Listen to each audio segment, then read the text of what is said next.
There are three reasons why you might like this talk much less than my other four. One is that the Silmarillion itself is not as universally loved as the Lord of the Rings. The Lord of the Rings is like a fine wine. The Silmarillion is like single malt scotch. Those who love it with a passion. But many people hate it, or at least dislike it. The second reason is that I'm going to read my lecture word for word, because the Silmarillion is so eloquent that I wanted to get close to its eloquence. So it will be a less dramatic performance. I won't guide you through a book, passage by passage, and talk about it. And the third reason is that it's fairly long, so there'll be only a little time for questions afterwards. But let's go anyway. The Silmarillion is a great book, capital G, capital B. That's my main point. I'm trying to sell the book to you. I deduce this conclusion from two premises. The first premise is C.S. Lewis's experiment in criticism, which defines a great book as one that invites the response of great reading rather than vice versa. The other premise is the definition of great reading as reading that elicits the most precious human experiences, one of which is wonder. So the Silmarillion is a great book because it elicits wonder. It is a magician, a conjurer. Simply by uttering its magic words, it conjures up the rabbit of wonder out of the hat of the reader's consciousness. So I want to examine that magic. The Silmarillion doesn't just flake off little psychic chips of wonder. It's a bottomless well of wonder. It rewards endless rereading. Like a great cow, it gives fresh milk every morning. You never milk it dry. The short pieces in it, the Ainulindula, the Valaquenta, and the Akalabeth especially, are literally inexhaustible. They're better each subsequent time, like rendezvous with a lover. And here's another definition of a great book. Great means, first of all, simply big, deep, like a great man or a great woman. Greatness, of course, is not merely physical. Otherwise, the congressional record would be greater than the Gettysburg Address, and Goliath greater than David. In fact, the Silmarillion is unusually short for its genre, which is epic. But it's deeper than the world, and it's depth that elicits wonder, depth and height. The Silmarillion is like a vertical column reaching through the world to the gods, like Yggdrasil, the world tree in Norse mythology, which reaches through 9 worlds, from the highest heaven to the lowest hell. But before we explore how the Silmarillion elicits wonder, we should define wonder. I think we experience at least 3 different kinds of wonder. The first is simply emotional surprise, a shock at the unusual, the unexpected. The second, often caused by the first, is curiosity, questioning, wondering why. It is an intellectual wonder. The third form of wonder, often caused by the fruit of the second kind of wonder, which would be understanding, we could call admiration or appreciation or respect, or even in its deepest dimensions, awe. This is deeper than both emotional and intellectual wonder, and it's that wonder that I think the Silmarillion most of all elicits and that I want to explore here. Any definition, logicians say, should give the genus and the differentia. The genus of wonder is desire. It's a kind of desire, but what kind? Not a desire to possess, but more like a desire to be possessed. It's not lust, but longing. Not greed, but aspiration. Greed draws its object into the subject. Wonder draws the subject out of himself to the object. Greed is centripetal, wonder is centrifugal. Greed is like a toilet bowl flushing, wonder is like a fountain flowing. We need toilet bowls. God invented the stuff that goes into toilet bowls. In fact, it's a very good word and it's in the Bible. In Greek, it's called skubala. Tolkien sees this longing or desire as the origin of fantasy. He writes in his essay on fairy stories, which is by far the wisest thing ever written in the history of the world about the subject, "To the elvish craft of enchantment, human fantasy aspires. And when it is successful, of all forms of human art, most nearly approaches.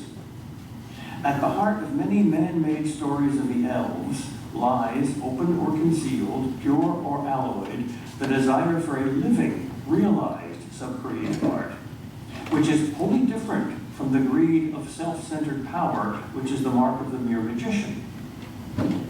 Of this higher desire, the elves are largely made, and it is from them that we may learn what is the central desire and aspiration of human fantasy." By the way, no one has ever written of elves nearly as convincingly as Tolkien has, and that's a great mystery. And the only solution is that he must have elvish blood, probably through his mother. C.S. Lewis calls this experience joy, using the term in a technical sense, and lists two characteristics that distinguish it from all other human experiences. He says, in Surprised by Joy, "The experience is one of intense longing, and it is distinguished from all other longings by two things. In the first place, though the sense of want is acute and even painful, yet the mere wanting is felt to be somehow a delight. This sweet desire cuts across our ordinary distinctions between wanting and having. To have it is by definition a want. To want it, we find, is to have it." In the second place, there was a peculiar mystery about the object of this desire. Every one of the supposed objects for this desire is inadequate to it. Tolkien further describes this desire as, quote, "joy beyond the walls of the world, as poignant as grief. Something that for a moment passes outside the frame, rends the very web of the story, and lets a gleam come through." An example of such joy occurs in the eucatastrophe near the end of The Lord of the Rings. "To Sam's final and complete satisfaction and pure joy, a minstrel of Gondor stood forth and knelt and begged leave to sing. And behold, he said, I will sing to you, O Frodo of the Nine Fingers and the Ring of Doom. And when Sam heard that, he laughed aloud for sheer delight and stood up and cried, Oh, great glory and splendor, all of my wishes have come true. And then he wept. And all the host laughed and wept. We are parts of that host. And in the middle of their merriment and tears, the clear voice of the minstrel rose like silver and gold, and all men were hushed. And he sang to them, now in the elven tongue, now in the speech of the West, until their hearts, wounded with sweet words, overflowed, and their joy was like swords. And they passed in thought out to regions where pain and delight flow together, and tears are the very wine of blessedness. It's strange how deep joy and deep sorrow are expressed in exactly the same way, tears. C.S. Lewis writes in one of his little epitaphs that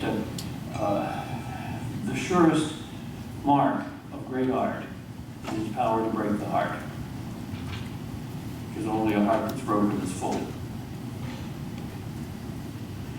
Tolkien wrote the Silmarillion in the same state of wonder that we read it. It was wonder at an objectively given entity that he did not invent or make, but rather discover and unveil.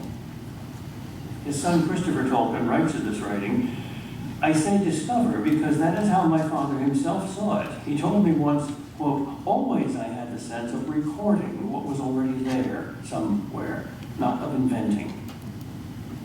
I think this is why the Silmarillion draws the reader into it, rather than the reader drawing it into itself, because it drew its writer into it too. It's like that magic picture on the wall at the beginning of the Voyage of the Dawn Treader. One does not read the Silmarillion. One either abandons it in bored disgust or else one lives in it. If the latter, it overwhelms like enormous waves. It is more than thoughts and feelings. It is more than a flip of the subjective consciousness. It is massively real. When you close its covers and turn to your refrigerator, you do not experience a passage from the less real world to the more real world, but exactly the opposite. What is there about the Silmarillion that elicits this rare and precious response of wonder? Well, first there is what C.S. Lewis calls the Northernness, its Norseness, its strength and starkness, both in the tale told and in the manner of telling. The Silmarillion is like a great gnarled winter tree standing against the sky. Its skeleton lets the stars shine clearly through its bare branches. Winter trees are not as popular as summer trees, and for the same reason, the Silmarillion is not as loved as the Lord of the Rings. It lacks the leafy charms of the hobbits. Yet it can grow on you until you would never exchange it for 100 summer trees. But such comparisons are outrageous. Both seasons, both trees, and both epics have a unique and incomparable beauty. To change the image, but not the thought, the Silmarillion appears like a huge iceberg, massive, towering, remote, forbidding. Much of its power is submerged beneath the primeval waters of the unconscious. It is the power to sink any ships that sail against it if they float only on the rational surface of those waters. This iceberg seems to have just broken off the polar ice cap. Its pure and icy winds blow from the inaccessible end of the world, the Arctic Ocean of the spirit, the polar absolute.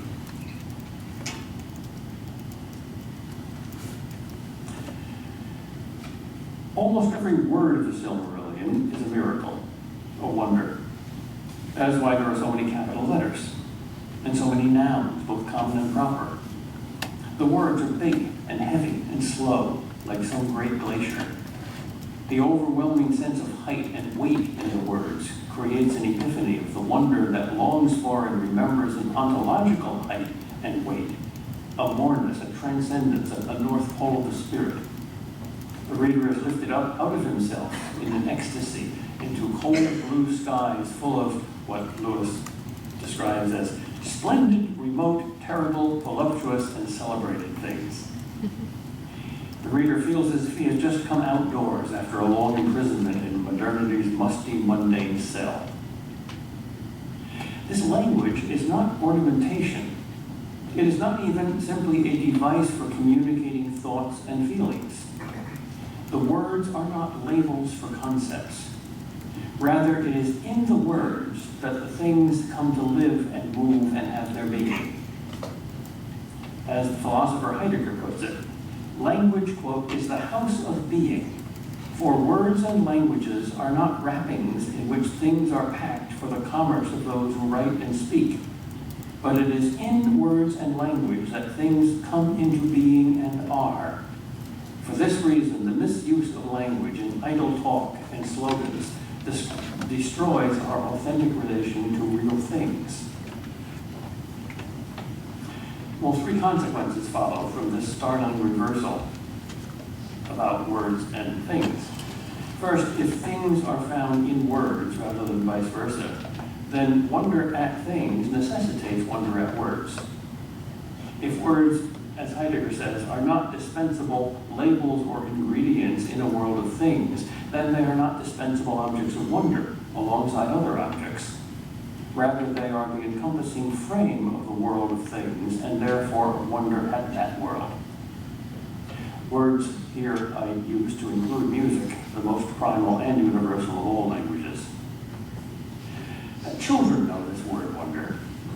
If you remember the play Equus, you will certainly remember the spine-tingling scene in which the boy invoked the many names of his god, imitating the biblical genealogies. Such lists of names were the most wonderful parts of books for the ancients.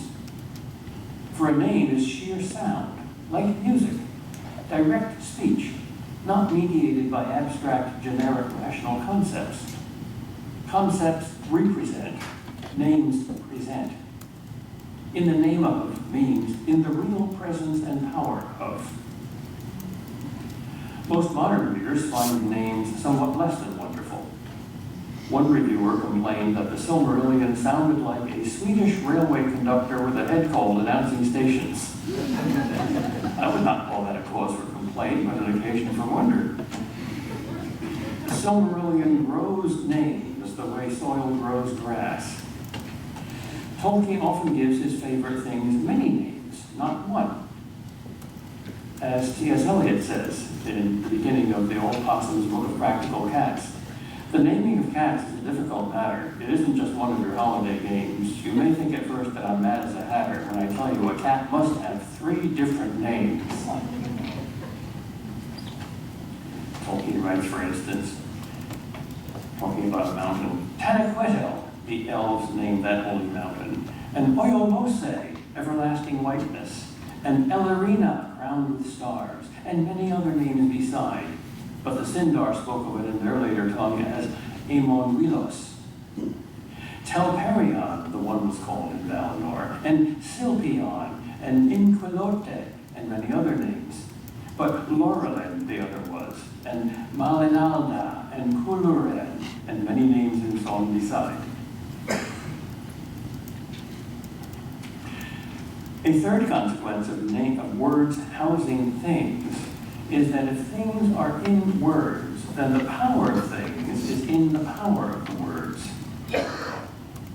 Language is magical in the Silmarillion, as music is magical. Moving, effective, transforming, making a difference, possessing not just meaning but power. I personally know 3 ex-atheists who were converted by the music of Johann Sebastian Bach. All the names in the Silmarillion are like the word Eat, which is the Elvish equivalent of fiat, let it be.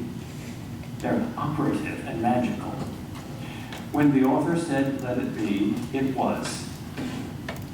To quote Heidegger again, naming does not consist merely in something already known being supplied with a name. It is rather that when the poet speaks the essential word, the existent is by that name nominated as what it is. So it becomes known as real. Poetry is thus the establishing of being by means of the word. That's what Heidegger says.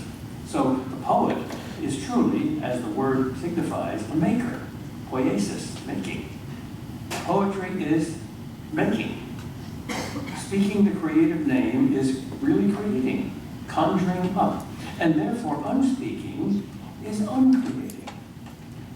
Thus in the Silmarillion, Melkor, the Satan figure, quote, is counted no longer among the Valar, and his name is not spoken upon earth. In the lower passage, last of all is set the name of Melkor, he who arises in might, but that name he has forfeited. And the Noldor, who among the elves suffered the most from his malice, will never utter it. In the Bible, the figure we call Satan used to be called Lucifer, the light bearer. He has forfeited that name. Your name is your identity. Well, the primary creative language is music. For prose falls back into poetry, and poetry falls back into music. Poetry is not fancified and ornamented prose. Prose is fallen and pragmatized poetry. But ancient poetry is always meant to be read aloud or even chanted. And the music was not dressing for the words, but the words interpreted the music. The very first language is music. And that is why we wonder so much at it. Thus, the Silmarillion begins this way. In the beginning, Eru, the One, who in the Elvish tongue is named Iluvatar, All-Father, made the Ainur, the spirits, the angels, of his thought, and they made a great music before him. In this music the world was begun, for Iluvatar made visible the song of the Ainur, and they beheld it as a light in the darkness, and many among them became enamored of its beauty and of its history, which they saw beginning and unfolding as in a vision. Therefore Iluvatar gave to their vision being, and set it amid the void, and the secret fire was sent to burn at the heart of the world, and it was called Ea. Gandalf in The Lord of the Rings called himself a servant of the secret fire. One of the best books ever written about Tolkien is a book entitled Secret Fire. Highly recommended. Notice that it is not in the world was music, but in this music the world was made. One of the reasons the Silmarillion is its wonder is because it breaks the frame of the world and speaks this creative word in which the world was begun. It sings to us the music of the spheres. We and our world are sung into being by the Ainur, as Narnia is sung into being by Aslan in The Magician's Nephew. All of time and space and matter and history are in the great music, the Song of Songs, the all-inclusive song. Well, this is a kind of Platonic or Jungian archetype. And because the Silmarillion traffics in archetype, its style is larger than life. It is an epic style. Or archetypes are larger than life. They are not in life. Life is in them. They are not like life. Life is like them. How true to life, we say, of the art of a master of realism like Shakespeare. Most modern so-called realists, by the way, are really blind and ideas of reality. But there is also what C.S. Lewis calls a higher realism, like Spencer's or Tolkien's. It is not like life. Life is like it. It requires a giantesque style. For instance, Melkor descended upon Arda in power and majesty greater than any other of the Valar, as a mountain that waves in the sea and has its head above the clouds, and is clad in ice and crowned with smoke and fire. The gods in Silmarillion are big. One of the most terrifying lines I ever remember from any movie is the line near the end of Ingmar Bergman's The Seventh Seal. It goes, "It is the angel of death that's passing over us, Thea. It's the angel of death, and he's very big." Classical man's substitutes for the gods were Platonic ideas, and modern man's substitutes for Platonic ideas are Jungian archetypes. But all three are larger than life, but the gods are the biggest. Therefore, Tolkien's style is more giantesque than Plato's, and Plato's more than Jung's.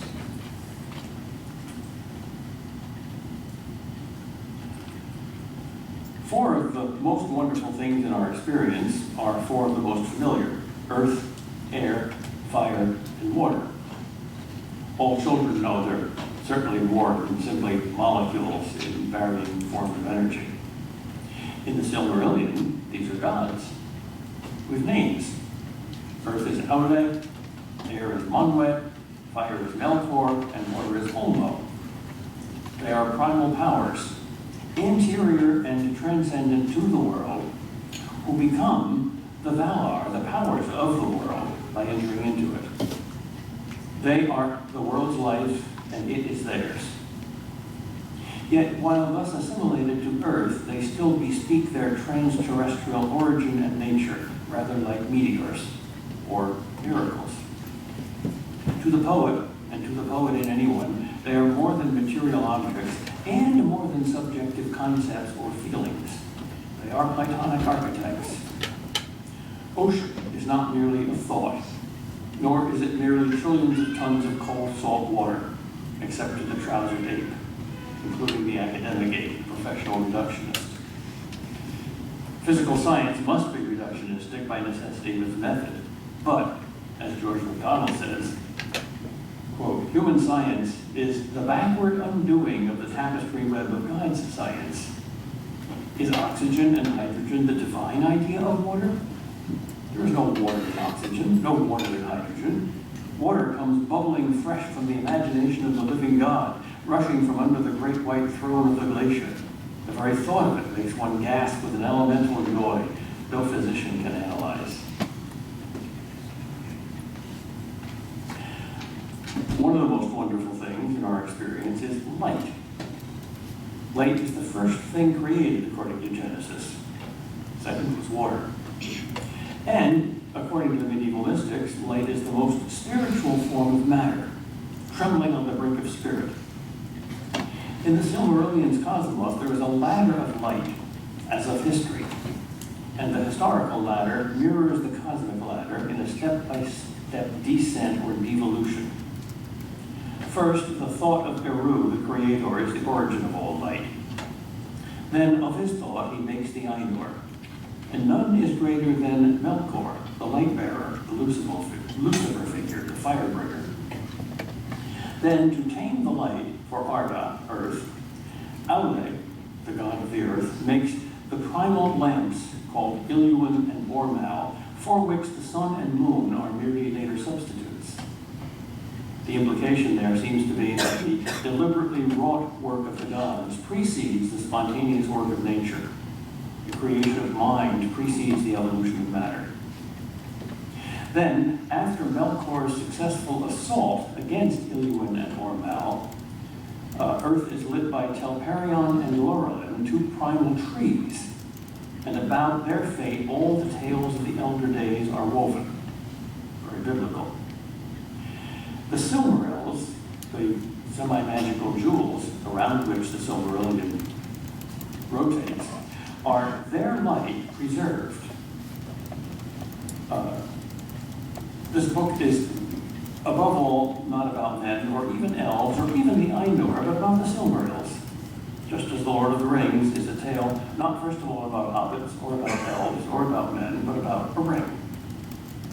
Creatures orbit around archetypes, not vice versa. This hierarchy of light is a cause of wonder because we're haunted by it. As Aragorn says, we are middlemen, men of the twilight, but with memory of other things.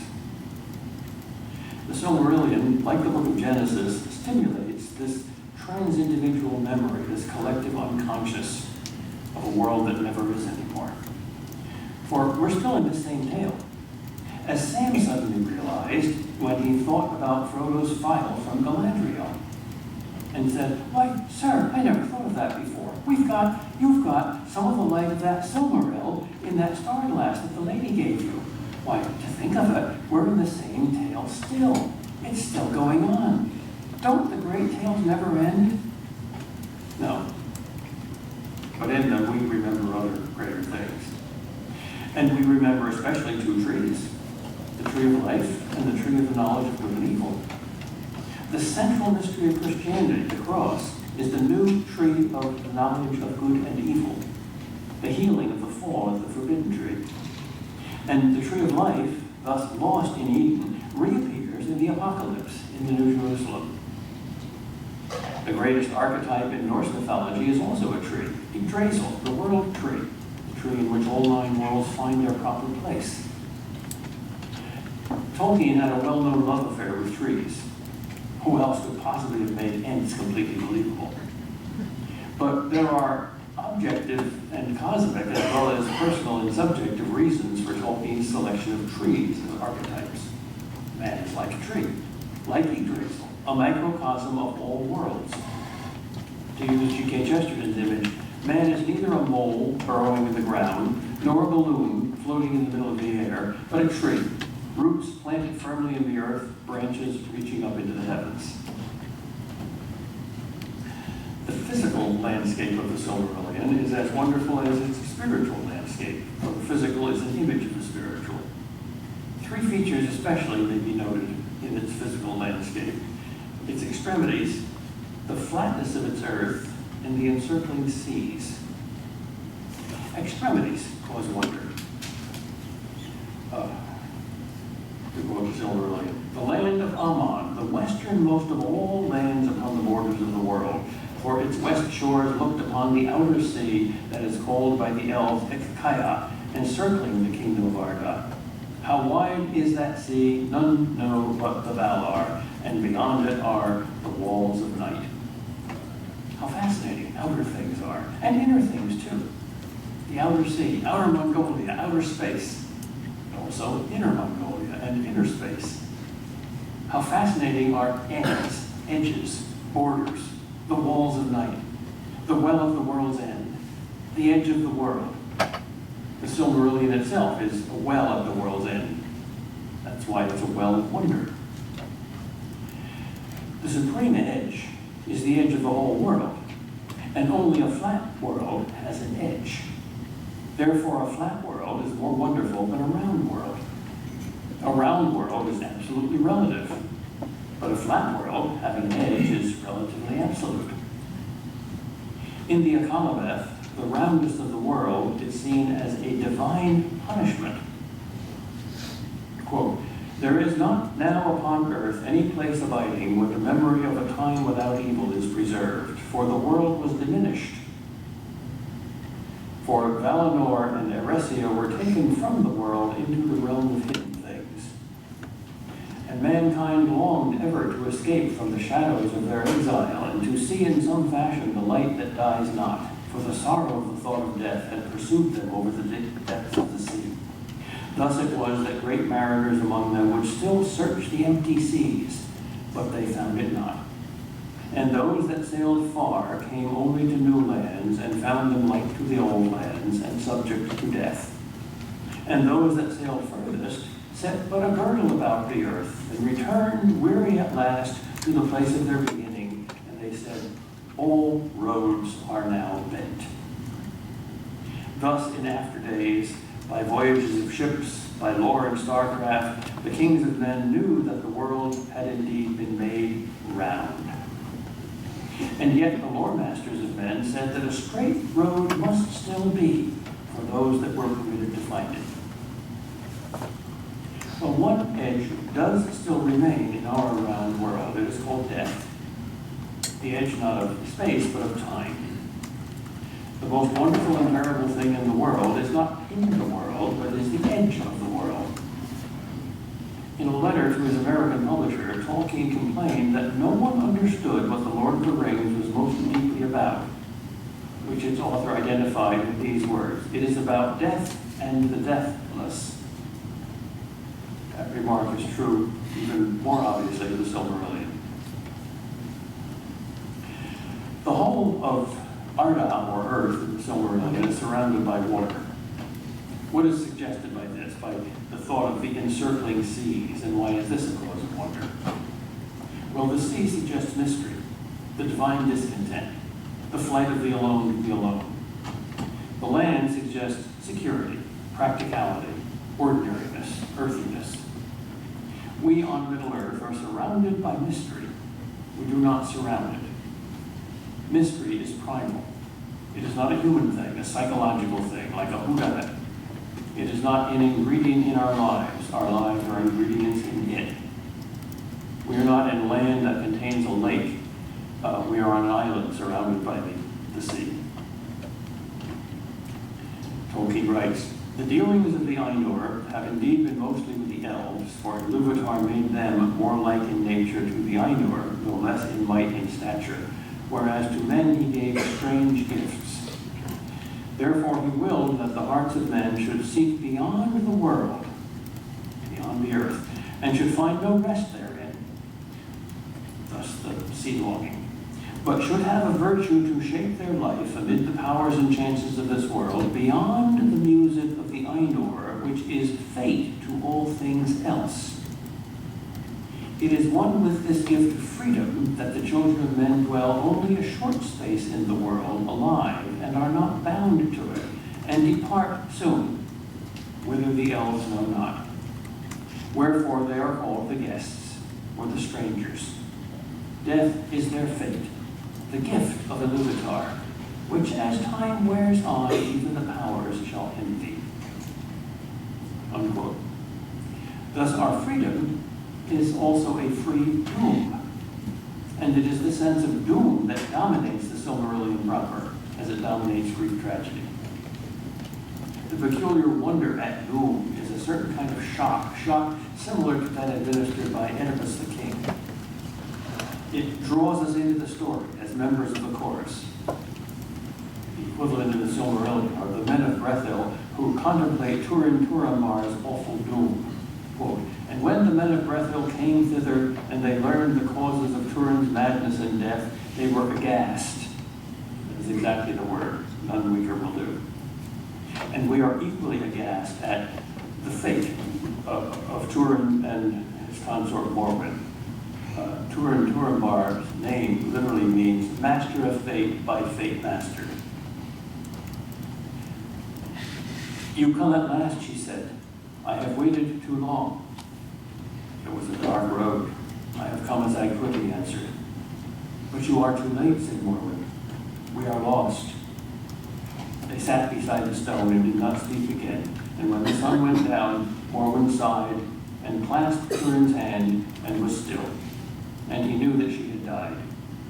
He looked down at her in the twilight, and it seemed to him that the lines of grief and cruel hardship were smoothed away. She was not conquered, he said, and he closed her eyes and sat unmoving beside her as the night drew down. The waters of Cup at Damaroth roared on, but he heard no sound, and saw nothing, and felt nothing, for his heart had become a stone within him, as did ours. Here is wisdom as well as wonder. We are doomed by fate, but like Mormon, we need not be conquered by doom. Our free doom is a freedom, as in Lord of the Rings, when the writers of Rohan challenge Aragorn, "What doom do you bring out of the north?" And Aragorn replies, "The doom of choice." There is both free choice and fate. And though no philosopher can explain how both can exist without contradiction, the dramatist can show it. Every story shows it. Glaurung truly prophesies Turin's ironic fate. Turin, Turinbar, by doom you will be mastered by doom. Well, our doom, too, is death. And the Silmarillion, even more clearly than the Lord of the Rings, is about death and the deathless. And yet we are shocked by our fate. We are shocked at death. Why are we shocked by our doom? It's in our nature. Or is it? All our myths throughout the world see the origin of this most natural thing in the world, death, as unnatural. A fall. Adam's apple, Pandora's box, the fall from the golden age, paradise lost. We long for the impossible to conquer our fate. Why? Here is our ultimate longing, and perhaps the ultimate wellspring of wonder. What does it mean? Well, in Tolkien's Christian universe, it means the resurrection. It means that this desire bespeaks a reality, and the impossible becomes actual. And even in the Silmarillion's pagan cosmos, it means that there is a chink of hope in the awful darkness, like that little star Frodo and Sam saw from the mists of Mordor.